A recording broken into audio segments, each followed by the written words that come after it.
This week, Parshat Tzav is also Shabbat HaGadol, the Shabbat before Pesach. And it is called Shabbat HaGadol, the Great Sabbath, because of the Haftorah that we read, where the prophet Malachi says that before the great and awesome day, the coming of the Messiah, Hashem will send Eliyahu Hanavi, the prophet Elijah, who will herald the coming of the Messiah. What will happen before that great and awesome day? What are the events? What are the changes? What is the political climate in the lead up to the coming of the Messiah? And there is a fascinating page in the Talmud, it's Tractate Sanhedrin 97a, that speaks about the 7 years and the lead up to the coming of the Messiah and what will happen in the pre-Messianic era. And in fact, many great sages, including the late Rav Elchanan Wasserman of Lithuania, felt that we were in the epoch of the time that the Messiah was on his way. And if you look at the Talmud, although it gives many different indications of when the Messiah is coming, it basically focuses on the following. Number one, ha'emet ne'ederet. Truth will be scarce. There will not be truth. There will be fake news. If you look on the internet, everybody has got a different way of interpreting facts. Facts used to be facts.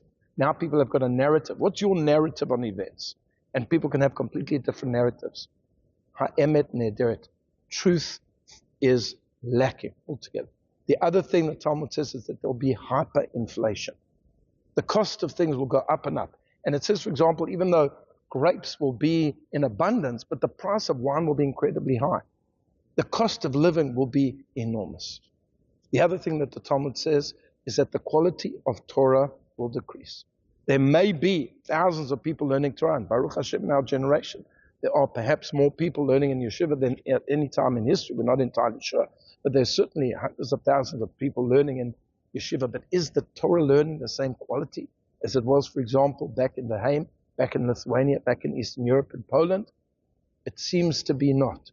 So there is Torah learning, quantitatively greater, but not qualitatively. And the next thing is hachutzpah yaskei.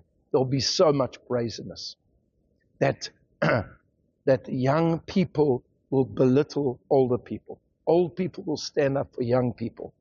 A young girl will shout against her mother, and she'll say brazen things. And her daughter-in-law will shout out against her mother-in-law, and she'll say brazen things.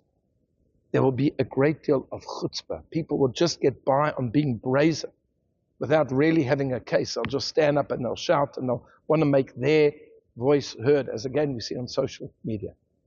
And the last thing that the Talmud says, Panei hador k'panei hakelev, that the leaders of the generation will be like dogs. Why like dogs?